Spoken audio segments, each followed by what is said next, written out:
Hey guys, welcome back to my channel. This is Kemi, and I'm here to talk about Bridgerton Season 4, Episode 2. Now, before we begin, make sure you guys are liking, subscribing, and turning on your post notifications so you'll know whenever I post. All right, so we start the episode off with Benedict drawing Sophie. Um, but he's drawing her from his recollection, sorry. And he's reminiscing to the night before, you know, their night before. And as he's reminiscing, we start rewinding and rewinding, and we rewind it back to Sophie's point of view. So we see Sophie at Lady Penwood's house, and she is sewing a mask together, and then she's talking with Alfie and then the other woman maid, and I can't remember her name. I'm not sure if they even gave her name, but she's talking with her, and they're talking about how Rosamund lost her first mask, and so this is why Sophie is creating a brand new mask. It took her 3 weeks to make the first mask, and now she has to hurry up and make this mask within the time frame of them needing it for that night. So she's almost done with it. And then we hear Lady Penwood calling her, or they're calling for her. So she goes up, and Rosamond says, I found my mask and it was under my desk or whatever. And that was such a weird place for you to put it. And Posey is just like, I'm pretty sure she didn't put it there. You probably dropped it. And they hush her, like, Lady Penwood hushes her, and she was just like, you need to say sorry. So, Sophie says sorry or whatever, and then they leave to go to the ball. So she comes back. She goes back to her quarters, and she's telling them how she did all of that, and how she wishes that she could just for once go to a ball and see how it is. And then they're the ones who talk her into it. They find the dress upstairs in the attic, and these are dresses that belong to the Lord Penwood's sister. So she wears the dress, and they find a pair of shoes, which is Lady Penwood's shoes, and then she uses the mask, and so we see her go to the ball. We then hear Lady Whistledown. She talks. She's giving her talk as usual for like a small little summary of what this episode is about, or whatever she be doing. So we see her talking. She talks about Benedict. She talks about Francesca and her moving back and her staying in town. We then see Sophie cleaning, and Lady Penwood calls her. So she goes, and Lady Penwood shows her the shoes that Sophie wore the night before, and she says it's someone scoffed the shoes and she's never worn it. She tells Sophie she needs to clean them, and while she's cleaning them, she needs to clean all of Lady Penwood's shoes and Rosamund's shoes also. And Sophie is just like, that's over 100 pairs, and she was just like, good, you'll be an expert by the time you're done.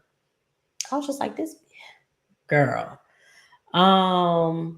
So then we get a flashback of Sophie meeting Lady Penwood for the first time. So she's with the maid staff and the ladies, the nurse, the caregiver for the kids or whatever. She's standing there with them talking, and Sophie is like so excited to meet Lady Penwood, and how she's happy that her father has a new woman. And so the maid, the one that she's with now, tells her, you can't call him father in front of the new Lady Penwood. And she was just like, why? And the maid is just like, you just can't. So Lady Penwood comes out with her. She comes out with Rosamund, and Posey is a baby.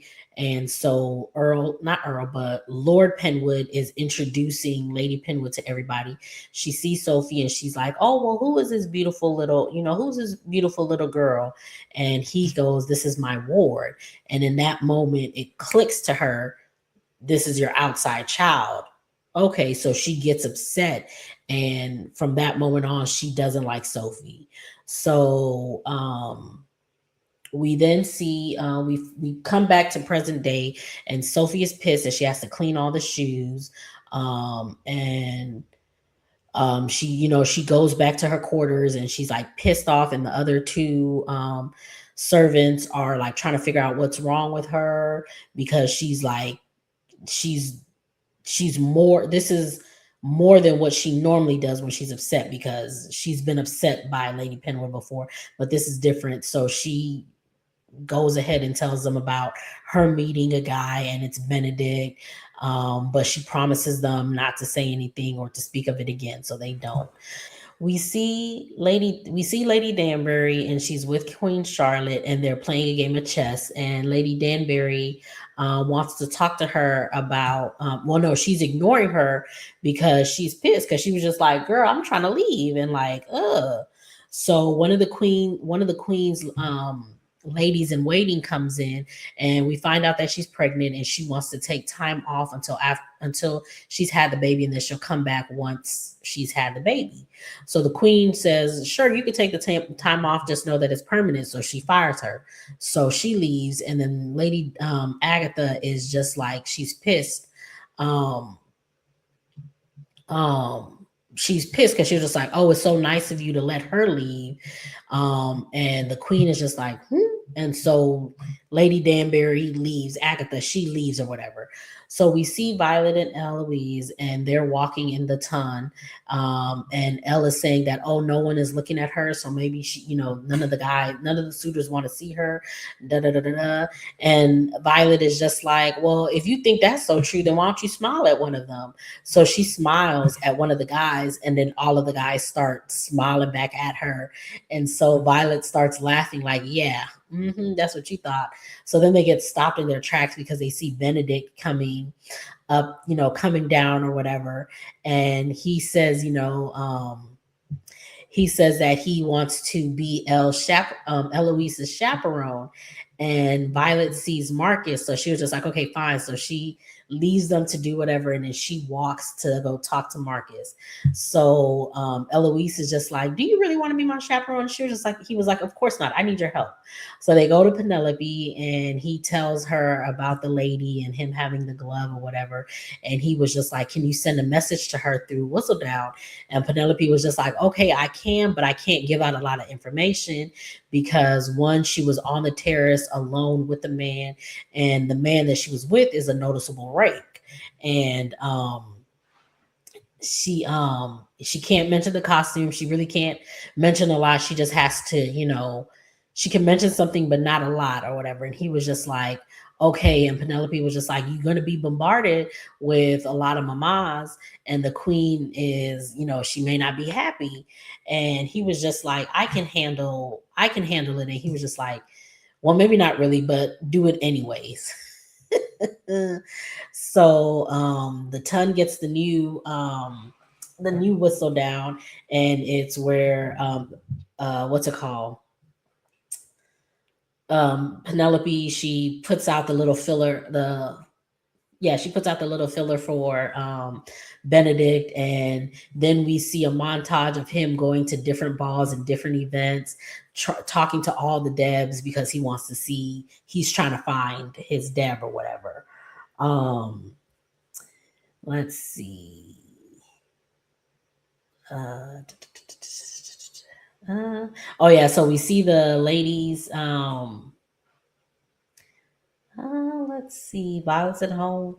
Oh yeah, so Violet, we see once the new Whistledown comes out, we see Violet. She's at home, and she's with Marcus. Miss Wilson comes in, gives her the Whistledown. She starts reading it, and then she like pushes Marcus, because initially they were getting closer to each other, but then when she reads it and she figures out what's going on, she like halts him, like, wait. Then we see Lady Penwood. She gets the whistle down too, and she tells Rosamond to get dressed and get ready. So they all go down to Rotten Row, and that's where all the girls um, converge onto Benedict, and then the guys converge onto Eloise. So then we get the montage of them going to different events, different balls, different, just a whole bunch of different things, trying to, for him to try to figure out who it is. He asks all the ladies about their costume. He asks them conversations, like to go back to what him and Sophie were talking about or whatever. Um, every time he asks about a costume and they tell him, then he shuts it down because they're not saying the costume that it was or whatever. So let's see. Lady Danbury and Agatha are not, yeah, Lady Danbury is Agatha, sorry. So Violet and Agatha are so like they're trying to figure out what is this change in Benedict, and Violet is just like, at this point, I'm happy because maybe he's gonna find him a wife. So he then he tells Eloise that he's given up and he's gonna let her go back to living the spinster life that she wants to live or whatever. So then we see Benedict, we see Whistledown talking about how how Benedict still hasn't found the lady that he was looking for. And the queen is like sitting there upset because Agatha hasn't come back to the game, and Brimsey is asking, "Do you want me to read you the whistle down?" And she's just distraught because she doesn't have her friend or whatever. So we see Violet goes to Penelope and she asks what's going on. And so Penelope tells her about Benedict. We see Benedict, he's in his office and he's drawing the photo of Sophie or whatever. So he's drawing the photo of Sophie, and Violet comes over and she tries to get him to tell her what's going on. So he finally tells her and he shows her the glove, and she was just like, "What, did you do anything?" And she was just like, "No, nothing happened. I just, we were just out there talking. She dropped her glove and I was trying to give it to her, but I couldn't find her." And she was just like, "Well, if you would have came to me, then I would have told you to start with Penwood because she looks in the glove and she sees the family crest in the glove, and she was just like, this belongs to the Penwood. This is the Penwood crest, and the grandma used to always she always made sure to have the family crest sewn into the gloves for the girls' gloves or whatever." So he was just like, I talked to the Penwood girl, and she was just like, "Well, maybe there's another Penwood girl that's there, whatever." So we go to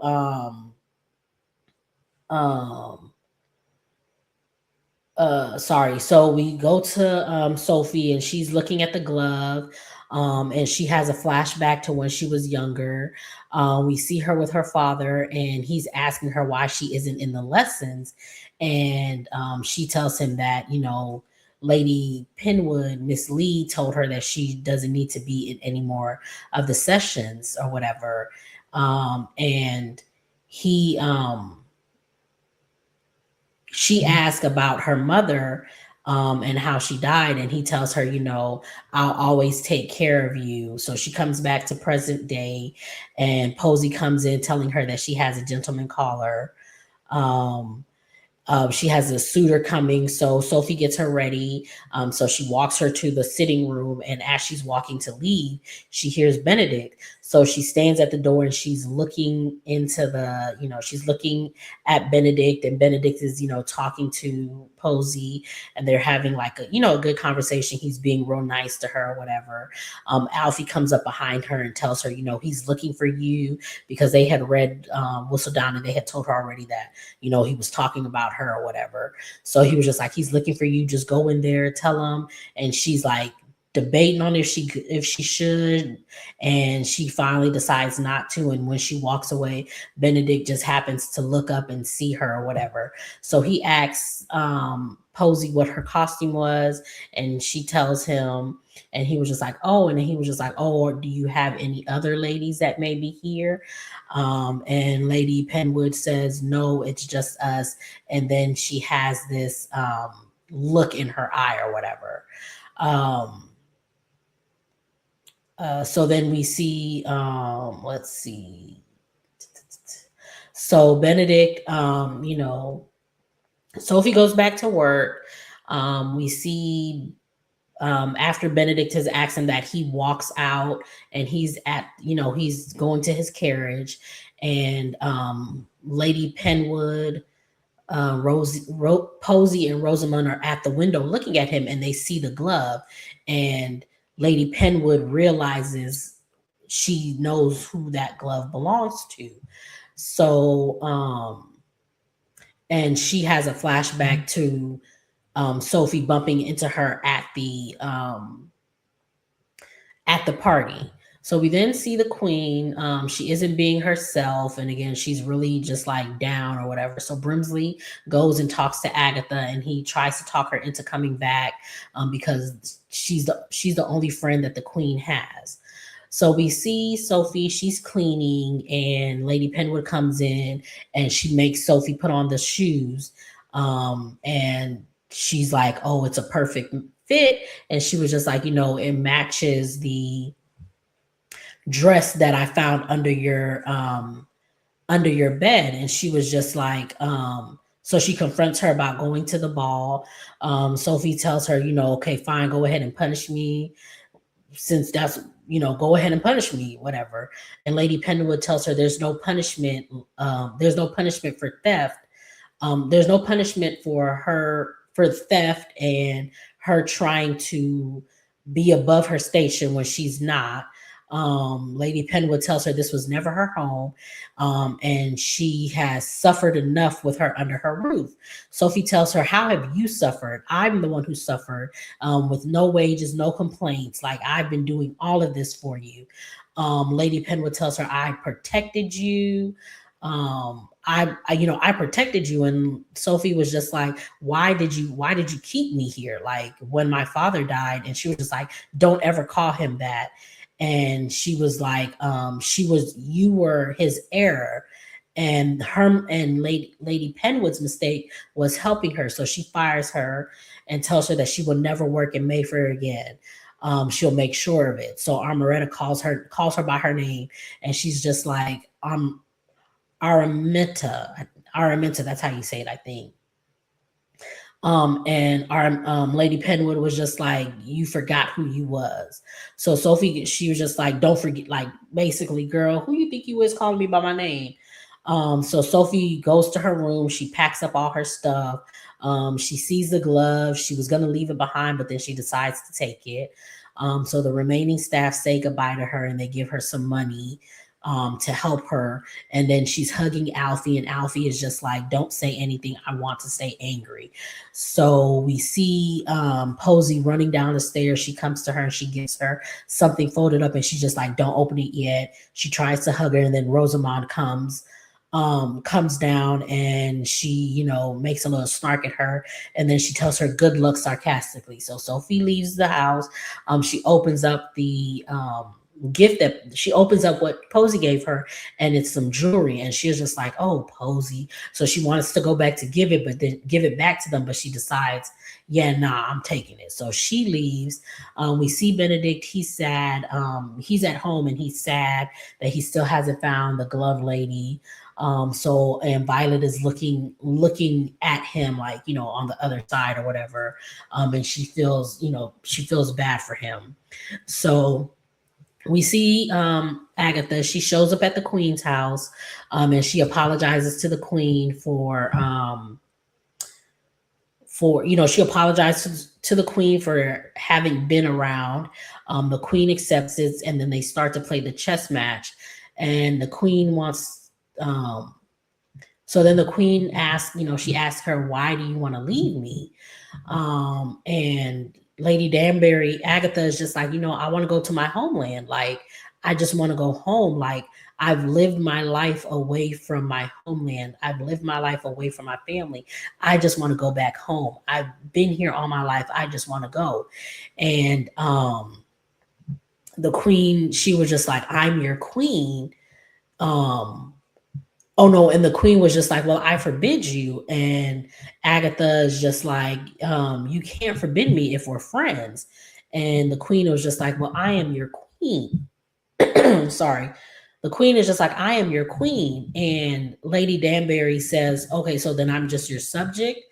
And the queen says, yes. And Lady Danbury is just like, she understands, and she apologizes for forgetting her place, and she goes to leave. And the queen apologizes, and she cries, and she says, I'm sorry. You can't. And she just begs her, she's just like, please don't leave me alone. What's going to happen when the king dies? And then they hug, and Lady Danbury, Agatha, is just like, I'm here. So sorry, we see Sophie, she's trying to sell the jewelry, and we find out that it's fake, and she can't get much for it. But then the guy is just like, well, I'll take the necklace, which was a necklace that her father gave her. And she was just like, this one's isn't for sale, but I just need enough to try to get to the countryside. So he was just like, well, this should help you with a male coach. And she takes it or whatever. So Benedict is outside on the swing set, and Eloise comes out, and he asked, are you mad at me? And she was, because I haven't seen you. And she was just like, you've been cast out of the club, the not wanting to get married club or whatever, because he crossed over. And he tells her that he isn't getting married anytime soon. And Eloise tells him, but you wanted to. And he talks about why no one would ever want to marry him. And she's just like, you would be the perfect husband or whatever. So he goes back to the club or wherever he is. Let's see. He says, she tells him he would be the perfect husband. He tells her that, I'm going to the club. Eloise is just like, please don't leave. Please don't leave me in my mom's hand or whatever. And he was just like, don't be so shocked, she'll surprise you. So Benedict's at the club, he gets drunk, he falls asleep, and then he wakes up and he can't remember where he is. So he asks one of the guys, and the guys tells him where he is or whatever. So he goes outside to go do something, and he sees some guys messing with one of the maids. So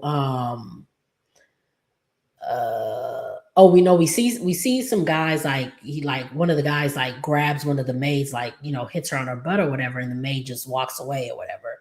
So Benedict is talking to his friend, and his friend is telling him how he found him a mistress or whatever. So Benedict goes outside, and that's when he sees the guys messing with that same maid or whatever. And Sophie comes out, and she comes to the maid's aid or whatever, and then the guys start to go after her. So Benedict comes to her aid, and he starts to fight the guy. While they're fighting, because one of the glasses broke, he rolls over on the glass and cuts himself or whatever. So he he hems up the guy, and he tells him, you will leave the maids alone. So the guy says, we'll never see her again because she's fired. Sophie then realizes that it's Benedict, and she's just like, why did you help me? And he was just like, why wouldn't I, or whatever, or basically like, why wouldn't I? So Sophie starts to walk off, and she starts to walk off, and we get another flashback to the day that her father's funeral or whatever. And she's talking with Araminta, and she tells her that she's telling Sophie that her father didn't put her in the will. And Sophie can't believe it, because she was just like, he said he would always, like, he loved me, and he said he would always take care of me. And Araminta tells her that, her mother thought the same thing. And she died. She was just like, her mother thought the same thing. And did her father not tell her about her mother? And she proceeds to tell her that her mother was a maid who found herself a mistress, and she died with nothing. She died with nothing, and she wasn't a part of Lord Penwood's legacy. And then Armenta tells her that she would take care of Sophie. She would take care of Sophie. She would take care of her, and that Sophie will be the maid. Um, and Sophie tells her, "But I'm the daughter of a nobleman." And Armenta tells her she's illegitimate and that being a maid is the best thing for her and it will allow her to be invincible and she can't dream past her station just like her mother. So we come back to present day and we see Benedict following Sophie because she's walking and she's just like, I have to get out of here. I have to walk and find new work or whatever. And he was just like, it's too late. It's too dark. It's dangerous. Look, I'll take you back to London. Just, I promise I won't do anything. So they get on their carriage and they start driving or whatever. He tells when when he's offering to take her back to London, he tells her he promised he won't do anything. He was taught to respect maids, like he would never do anything or whatever. So he said he won't lay his hand on her or even look at her. So she decides to go with him. He helps her in the carriage, and when she takes his hand, he's just like, are you sure he was just like, are you sure we've never met? And she takes her hand away and she was just like, no. And so we hear Lady Whistledown talking about Benedict going to the countryside and how he's lost his search for his lady in silver or his lady or whatever. And that's how the episode ends. So again, this was another good episode. Again, like I said in my last review, I'm really liking this season. I like their story. But make sure you guys get down in the comments. Let me know what you guys thought. Be sure to like, subscribe, turn on your post notifications so you'll know whenever I post. And I will see you guys in the next one.